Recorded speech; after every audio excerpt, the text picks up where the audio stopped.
So what we're about to do here is break down all the possibilities and all the decisions an R1 and an R2 have to make when it comes to a back row setter situation versus a front row blocker. There's a lot of things that happen that you need to be aware of.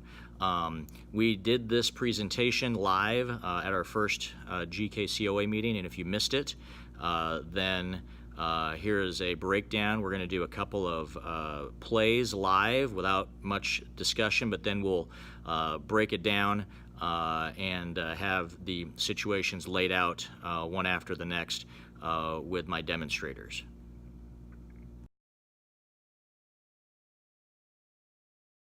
Go.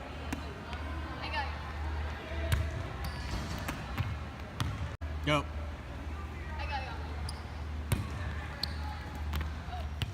So we have three different scenarios here, and first of all, I want to emphasize, as we did in the meeting, the importance of staying right on the net as the R1. Now notice, the camera right now is completely right on the net.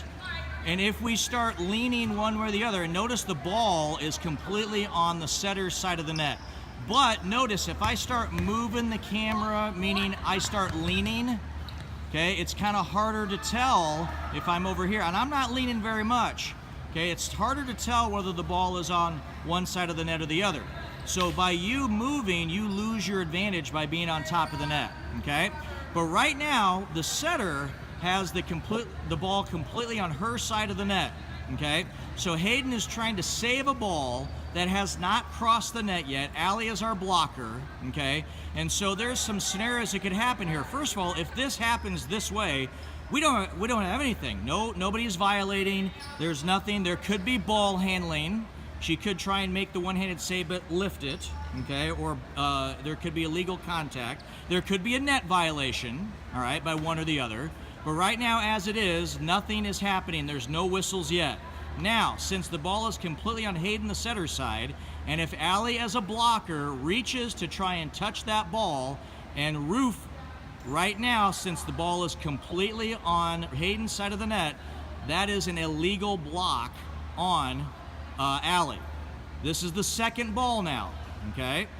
So that would be illegal. Now, if the ball is right on top of the net, so if Hayden moves it on top of the net, that is still a legal save in high school. In club, that would not be legal because part of her hand is over the opponent's playing area. But in high school, that is legal. So, situation is this. If this occurs right here and Allie does not touch the ball and Hayden brings it back, legal, no problem, okay? But if Allie blocks the ball this time, since it's a joust on top of the net, okay, and both players are touching it, all right, this time, since the ball has broken the plane of the net, Allie is legal with this block. But what's illegal is the fact that Hayden, as a back row setter, cannot be involved in a joust. So this situation would be a back row block on Hayden on the left side, okay? All right, so Allie, back off. Now, it does not matter what Hayden's intent is. We had that question come up in our meeting, okay? If Hayden is trying to bring the ball back and not attack the ball, it doesn't matter, okay? Because she's involved in a joust, it's automatic. Now, the other thing that could happen too is the ball's tight, Hayden could try and dump it, okay? But if she does that, that would be a back row attack because the ball's above the height of the net and she attacks the ball over the net, okay? Now, our third option, Hayden's gonna have to reach all the way across. Now, you can see the ball is all the way across. Hayden, a little bit farther because right now you're still on the, there you go, okay? So Hayden is all the way across. Now, the thing is, if Allie were to block that, she's legal because the ball's on her side of the net.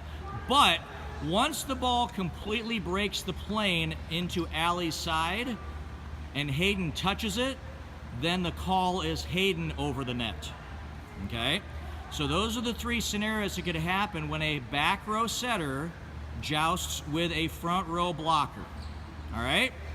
Thank you, girls. So in this scenario, we're gonna pretend that Hayden's kind of on one knee right here because she needs to be a little bit lower than what she was before, okay?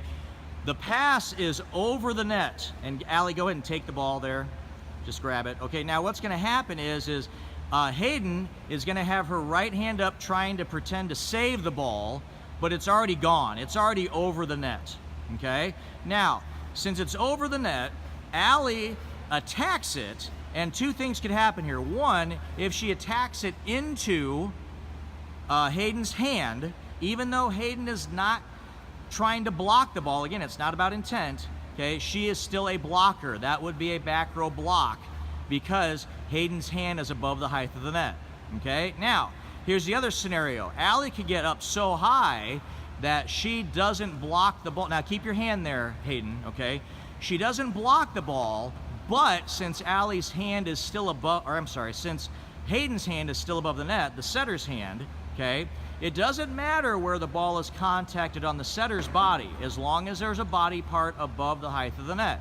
So what if Allie were to crush a ball on Hayden's head? Boom, okay? Since it, even though it didn't contact her above the height of the net, just because Hayden has a body part above the height of the net, she is still considered a blocker. Therefore, even though Allie crushed the ball in her head, not her hand, that still would be called a back row block. All right, thank you. Go.